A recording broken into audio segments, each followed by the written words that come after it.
मित्रों, नमः संस्कृताय। जय श्री गणेश, जय बाबा विश्वनाथ, जय मां अन्नपूर्णा। आज के इस वीडियो में वार्ता का शीर्षक है ऋग्वेद का क्रम एवं संहिताओं का पाठ भेद, वेदांग इत्यादि। तो आइए शुरू करते हैं इस वीडियो को। हमारे इस वीडियो को अधिक से अधिक शेयर करें, लाइक करें, कमेंट करें। यदि आप चैनल पर नए आए हैं तो चैनल को सब्सक्राइब कर लें। ऑल नोटिफिकेशन को सेलेक्ट कर बेल आइकन को प्रेस कर दें, जिससे कि हमारे अन्य वीडियो के नोटिफिकेशन आपको प्राप्त होते रहें। जय बाबा विश्वनाथ, बहुत बहुत धन्यवाद। ऋग्वेद का क्रम।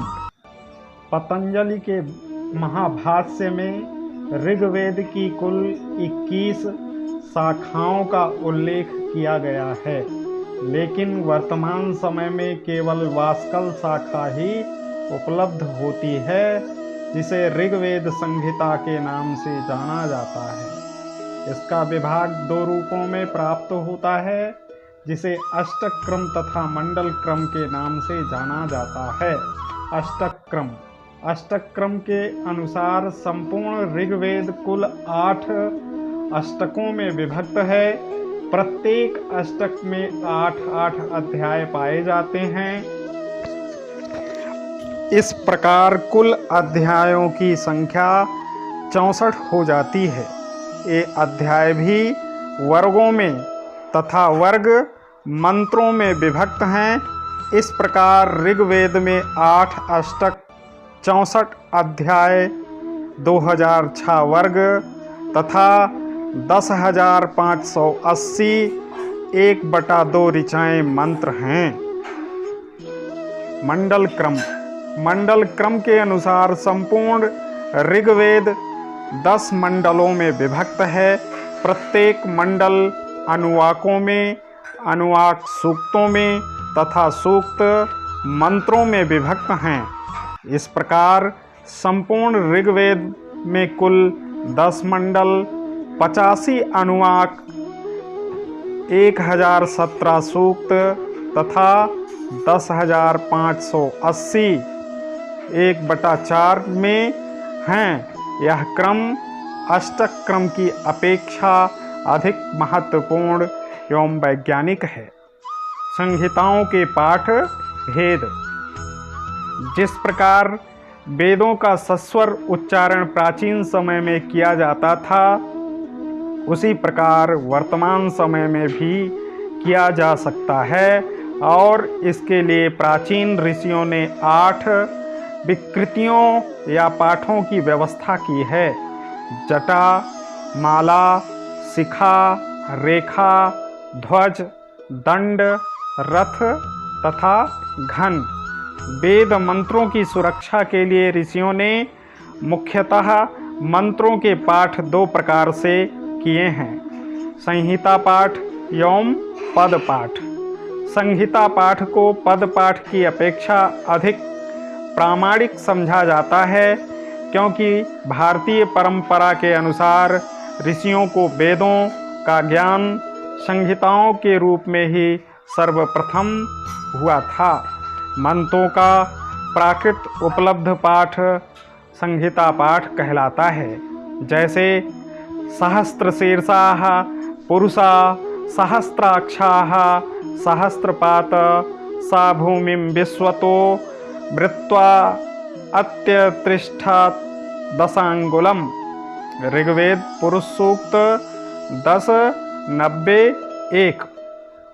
इस प्रकार के प्रत्येक पद का विच्छेद होने पर यही पद पाठ कहा जाता है। पद पाठ में पद तो वही रहते हैं, किंतु स्वरों में पर्याप्त अंतर आ जाता है। जैसे सहस्रशीर्षाः पुरुषाः, सहस्राक्षाः, सहस्रपात, सा भूमिम् इमं विश्वता वृत्वा अतितिष्ठत् दशांगुलम। साकल्य को पद पाठ का प्रणेता समझा जाता है। इन्होंने ही संहिता के पाठों की संधि आदि को खोलकर पद पाठ का प्रचलन किया था। अनेक स्थानों पर पाठ में इति आदि शब्द जोड़े गए हैं, जिससे ज्ञात होता है कि पद पाठ का प्रवर्तन इस पाठ के प्रत्येक पद का विच्छेद होने पर यही पद पाठ कहा जाता है।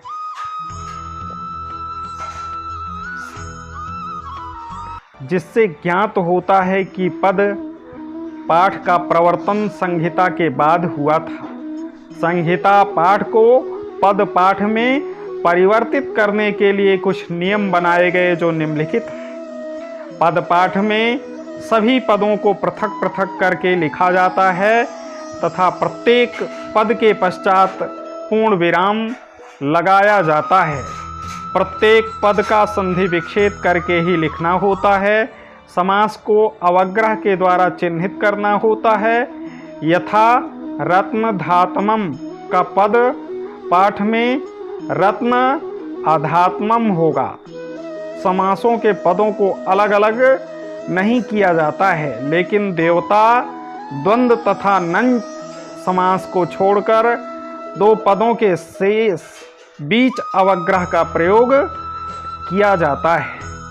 समास में 2, 3 अथवा अधिक पद होने पर अंतिम पद से पूर्व ही अवग्रह लगता है। यथा प्रजापति अत्र सृष्टः, यथा प्रजापति असृष्टः। व्यंजन अथवा ह्रस्व स्वर के पश्चात आने वाली भकारादि विभक्तियों भ्याम, भ्यस, भिस तथा सप्तमी विभक्ति बहुवचन के सु को अवग्रह द्वारा पृथक करते हैं। यथा पतभ्याम चतुः अभिः। संहिता पाठ में अंतिम ह्रस्व आ यदि दीर्घ हो गया है तो पद पाठ में उसे संहिता पाठ में ह्रस्व कर देते हैं। यथा रास्वा युक्तांक्ष्वा के स्थान पर रास्व तथा इक्षो हो जाएगा। पदों का मौलिक स्वराघात जो कि संहिता पाठ में परिवर्तित हो गया था, पद पाठ में मौलिक रूप में दिया गया है। तद्धित प्रत्ययों में भी अवग्रह का प्रयोग होता है। यथा वीरवत, गो, अमत। उपसर्ग और धातु को भी अवग्रह द्वारा पृथक किया जाता है। यथा व्यक्रमात् का पद पाठ में व्यक्रमात् हो जाएगा। प्रागृह्य संज्ञक शब्दों के पश्चात पद पाठ में इति पद का प्रयोग किया जाता है। यथा क्रंदसी इति युधाते इति वायो इति। क्रंदसी युधाते और वायो द्वैवचनम प्रगृहम से प्रगृह्य संज्ञक हैं। नाम संज्ञक में रा का विसर्ग हो गया हो तो इति जोड़ा जाता है। यथा पुनर्रिति, परंतु यदि रा ही हो तो वहाँ रा को केवल विसर्ग ही कर दिया जाएगा। यथा प्रातः अग्निम का पद पाठ प्रातः अग्निम होगा। अस धातु के विसर्गांत रूपों में भी पद पाठ में इति लगता है। जैसे स्यायुः का पद पाठ में स्यायुरिति, आसीह का आसिरिति हो जाएगा। स्व शब्द के पश्चात भी इति लगता है। जैसे स्वरिति जब संबोधन के अंत में हो तब भी पद पाठ में इति जोड़ते हैं। जैसे विष्णुरिति वेदों के पाठकार। ऋग्वेद साकल्य, शुक्ल यजुर्वेद साकल्य, कृष्ण यजुर्वेद आर्षे, सामवेद गार्ग, अथर्ववेद अज्ञात। वेदांग वेदों के सम्यक अनुशीलन के लिए और उनका वास्तविक अर्थ जानने के लिए जो ग्रंथ उपयोगी व सहायक हैं उन्हें वेदांग कहते हैं। वेदांग का अर्थ है वेदस्य अंगानि, अर्थात वेद के अंग। ब्राह्मण ग्रंथों में यज्ञ संबंधी क्रियाकलापों विधि विधानों इत्यादि का इतना अधिक विस्तार हो गया था कि उन्हें याद रखना अत्यधिक कठिन हो गया था। इस विशाल साहित्य को भी याद रखने के लिए छोटे छोटे ग्रंथों की आवश्यकता पड़ी। ये ग्रंथ सूत्र शैली में लिखे गए हैं, अतः इन्हें सूत्र साहित्य भी कहते हैं। इस प्रकार अंगों के बिना शरीर की पूर्णता असंभव है। उसी प्रकार वेदों के पूर्ण ज्ञान, उनकी व्याख्या तथा यज्ञ आदि में उनके विनियोग के ज्ञान के लिए वेदांग अप्रत्यज्य हैं। शिक्षा, व्याकरण, छंद, निरुक्त, ज्योतिष और कल्प के भेद से वेदांग छा है। शिक्षा, व्याकरण, ऋणम छंदो, निरुक्त ज्योतिषम तथा कल्पश्चेति खडंगानि वेदास्याः होरनीमुनीषिणः। जिस प्रकार मनुष्य के शरीर में सभी अंगों का अपना अपना विशिष्ट स्थान है, दूसरा कोई अंग उसका स्थान नहीं ग्रहण कर सकता है, उसी प्रकार वेदों का पूर्ण अर्थ समझने के लिए प्रत्येक अंग का अपना महत्व है। शिक्षा को वेद रूपी पुरुष की नासिका माना जाता है। शिक्षा घ्राणम तो वेदस्य, शिक्षा उन ग्रंथों का नाम है जिसकी सहायता से वेदों के उच्चारण का ज्ञान भली भांति प्राप्त होता है। सायणाचार्य के ऋग्वेद भाष्य भूमिका में शिक्षा की परिभाषा करते हुए कहा गया है, वर्ण स्वराद उच्चारण प्रकारो यत्र शिक्ष्यते उपदिश्यते सा शिक्षा। अर्थात जिसके द्वारा वर्ण स्वरादि के उच्चारण की शिक्षा दी जाती है वह शिक्षा वेदांग है। वेद पाठ के समय शुद्ध उच्चारण और शुद्ध स्वर प्रक्रिया का होना आवश्यक है। उच्चारण स्खलित और स्वर भ्रष्ट वेद पाठ न केवल अशुद्ध होता है बल्कि इसका बहुत बड़ा कुपरिणाम हो सकता है।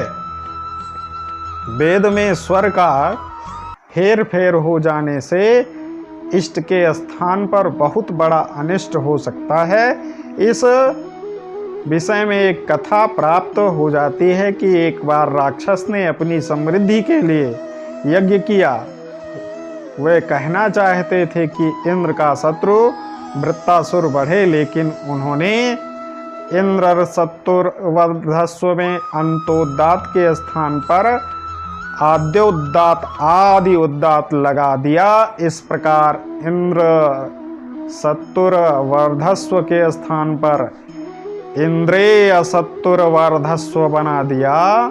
परिणाम स्वरूप यह पद तत्पुरुष समास के स्थान पर बहुव्रीहि समास का अर्थ प्रकट करने लगा। ऐसा करने से इसका अर्थ इंद्र का शत्रु होने के स्थान पर इंद्र जो वृत्त का शत्रु है वह इंद्र बढ़े। फलतः वृत्तासुर का नाश हो गया और इंद्र समृद्धि को प्राप्त हुआ। इसी कारण पाणिनि ने लिखा है, मंत्र हीनो स्वरतो वर्णतो वा मिथ्या प्रयुक्तो ना तमर्थामाह सा वाग्या वज्रो यजमानस्तहीनास्ति यथेन्द्र शत्रु स्वरापराधघात। अर्थात जो मंत्र वर्ण से या स्वर से हीन होता है वह मिथ्या प्रयुक्त होने के कारण अभीष्ट का अर्थ का प्रतिपादन नहीं करता। वह वाणी रूपी वज्र बनकर यजमान का ही नाश कर देता है। जैसे स्वर अपराध से इंद्र शत्रु शब्द यजमान का ही नाश करने वाला बना। इन्हीं त्रुटियों को दूर करने के लिए स्वर वर्ण आदि के उच्चारण को निर्दोष बनाने के लिए शिक्षा ग्रंथों की रचना की गई। इनकी रचना काफी पहले हो चुकी थी, क्योंकि तैत्तरीय उपनिषद में कहा गया है कि शिक्षा के 6 अंग हैं, स्वर, वर्ण, स्वर, मात्रा, बल, साम और संतान। वर्ण संस्कृत भाषा में आ से लेकर हा तक वर्ण हैं। इनका उच्चारण ठीक प्रकार से किया जाना चाहिए। दांत्य सा का उच्चारण तालव्य सा जैसा नहीं होना चाहिए। शास्त्रोक्त नियम के विपरीत उच्चारण करने वाला म्लेच्छ कहा गया है। तस्माद् ब्राह्मणेन न म्लेच्छे वै नापभाषितौ म्लेच्छो हा वा एष यद शब्दाः। स्वर, वेद में स्वर 3 है, उदात्त, अनुदात्त और स्वरित। वेद पाठ सस्वर ही होना चाहिए, क्योंकि वेदों में शब्द परिवर्तन से अर्थ परिवर्तन हो जाता है। मात्राएं 3 हैं, ह्रस्व, दीर्घ और प्लुत। स्वरों के उच्चारण में लगने वाला समय मात्रा कहलाता है। बल प्रयत्न को कहते हैं। ये 2 हैं, अल्प प्राण और महाप्राण। साम, श्रुति मधुर पाठ को साम कहते हैं। उच्चारण स्पष्ट एवं सस्वर होना चाहिए। किसी वर्ण को ना तो बहुत धीरे से और ना ही अस्पष्ट रूप से बोलना चाहिए, उसे उचित एवं स्पष्ट रूप में बोलना ही साम है। संतान, भाषा में संधि को संतान कहते हैं। संधि के नियमों का ज्ञान होना और उचित स्थान पर उनका प्रयोग करना ही संतान है।